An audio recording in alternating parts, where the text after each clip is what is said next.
दोस्तों, आपने कई बार सुना होगा कि अगर पृथ्वी के बाहर कहीं जीवन की कल्पना की जा सकती है तो वह है मंगल ग्रह। हालांकि वैज्ञानिकों का मानना है कि हमारा ब्रह्मांड इतना बड़ा है तो यह कैसे हो सकता है कि जीवन केवल और केवल पृथ्वी पर ही संभव है। उनके अनुसार ब्रह्मांड में भी कई ऐसे ग्रह मौजूद हैं जहां पर जीवन होने की संभावना हो सकती है, भले ही वहां के जीव हमारी तरह दिखते ना हो। फिलहाल में वैज्ञानिकों ने यह दावा किया है कि पृथ्वी पर जीवन मंगल ग्रह से ही आया है। अब इस बात में कितनी सच्चाई है इसकी पुष्टि मैं नहीं करता हूँ, लेकिन क्या मंगल ग्रह पर जीवन था? अगर था तो अब क्यों नहीं है? यहाँ का जीवन पहले कैसा हुआ करता था और कैसे नष्ट हुआ? आज हम इसी विषय पर बात करेंगे कि आखिर मंगल ग्रह पर जीवन होगा तो वहाँ का हालात कैसे रहे होंगे, जो मंगल ग्रह को बेजान और सुनसान कर डाला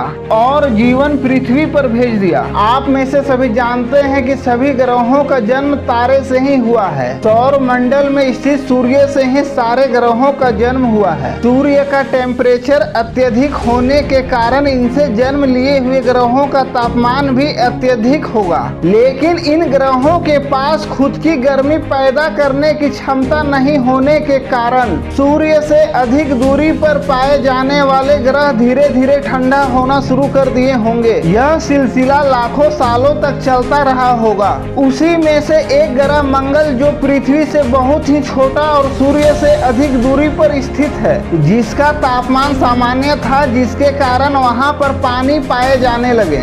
इसकी पुष्टि नासा के द्वारा भेजे गए यान के द्वारा की गई और मंगल ग्रह पर पानी मिलने के सबूत भी मिले हैं। इन्हीं महासागरों में सूक्ष्म बैक्टीरिया जन्म लेने लगे। हर किसी ग्रह पर जीवन की शुरुआत सूक्ष्म बैक्टीरिया के ही रूप में होते हैं, जबकि बड़े जीव बनने के लिए लाखों सालों का समय लग जाता है, जबकि यह समय मंगल ग्रह को मिला ही नहीं, क्योंकि एक एस्टेरॉयड तेजी से मंगल ग्रह पर टकराया जिसमें हजारों परमाणु बम के बराबर ऊर्जा निकली। उसमें मंगल ग्रह का ऊपरी हिस्सा समाप्त हो गया। इस टकराव के कारण मंगल ग्रह पर पाए जाने वाले बैक्टीरिया अपने आप समाप्त हो गए। उसी में से एक एस्टेरॉयड पृथ्वी से टकराया, जिसके कारण पृथ्वी के दो टुकड़े हो गए। लेकिन यह बात कुछ और है कि उस समय पृथ्वी बहुत ही गर्म हुआ करती थी और वहां पर उस समय जीवन भी मौजूद नहीं था। इन दोनों टुकड़ों में से एक टुकड़े पर तो हम रहते हैं और बचा दूसरा टुकड़ा, जिसे हम चांद कहते हैं। इसलिए हिंदू पौराणिक कथा में चांद को बहन कहा जाता है और हम पृथ्वी को माता मानते हैं,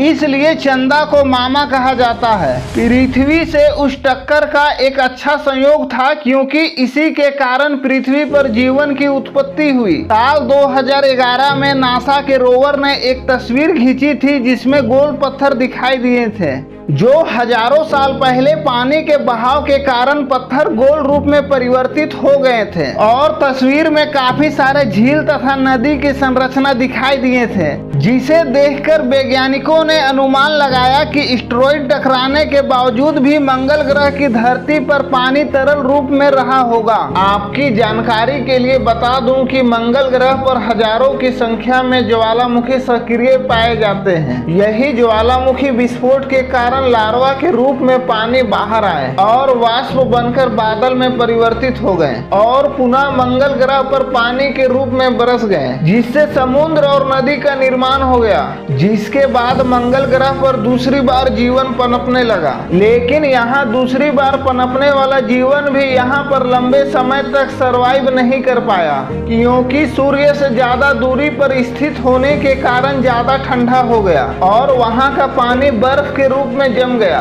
मंगल ग्रह पर अधिक ठंड होने के कारण बैक्टीरिया जैसे सूक्ष्म जीव भी समाप्त होने लगे। दूसरी तरफ पृथ्वी का तापमान सही होने लगा। चंद्रमा का गुरुत्वाकर्षण ने पृथ्वी को एक महत्वपूर्ण स्थिरता प्रदान की, जबकि ऐसी स्थिरता मंगल ग्रह पर नहीं थी, क्योंकि उसके दोनों उपग्रह चंद्रमा के तुलना में काफी छोटे हैं और उनका गुरुत्वाकर्षण बल चंद्रमा के बराबर नहीं है, जो हमारी पृथ्वी को एक तरफ झुकाकर रखता है, जिसकी वजह से यहाँ पर सर्दी, गर्मी, बरसात वाले मौसम बन पाते हैं, जिसके कारण पृथ्वी पर अनेक प्रकार के बैक्टीरिया उत्पन्न होने लगे। लेकिन लेकिन उस समय पृथ्वी पर ओजोन परत का निर्माण नहीं हुआ था। यही बैक्टीरिया के कारण ही ओजोन परत का निर्माण किया गया, जो सूर्य से आने वाली अल्ट्रावायलेट किरणों से हमें बचाती है। अब पृथ्वी का मौसम सामान्य होने लगा और समुद्र में पाए जाने वाले जीव समुद्र से निकलकर धरती पर रहना शुरू कर दिए। मंगल ग्रह को जीवन पनपने के मामले में पृथ्वी बहुत ही पीछे छोड़ चुकी थी, क्योंकि मंगल ग्रह पर आधा अधूरा जीवन अब पूरी तरह से समाप्त हो चुका था। दोस्तों, यह तो आप मानते ही हैं कि जीवन की संरचना किसी भी ग्रह पर आसान नहीं है, क्योंकि जीवन ऐसे ग्रह पर पनपता है जहाँ की परिस्थिति आदर्श हो और विशेषकर तापमान इतना आदर्श हो कि जल तरल अवस्था में रह सके, जहाँ पर चांद जैसे उपग्रह हो जो ग्रह को स्थिर रखे, और ओजोन परत की तरह गैस भी मौजूद हो जो सूर्य से आने वाली पराबैंगनी किरणों से हमें बचाए। भले ही ब्रह्मांड में अनेक ग्रह हैं, लेकिन हमारी पृथ्वी जैसा आदर्श परिस्थिति बहुत ही कम ग्रहों पर पाया जाता है। मंगल ग्रह इन्हीं सब परिस्थितियों का सामना नहीं कर पाया, जिसके कारण मंगल ग्रह पर जीवन का अंत हो चुका है। दोस्तों, अभी के लिए इस वीडियो में इतना ही। अगर आपको हमारी यह वीडियो अच्छी लगी तो चैनल को सब्सक्राइब कर ले, आपके नॉलेज के लिए बहुत ही अच्छा होगा।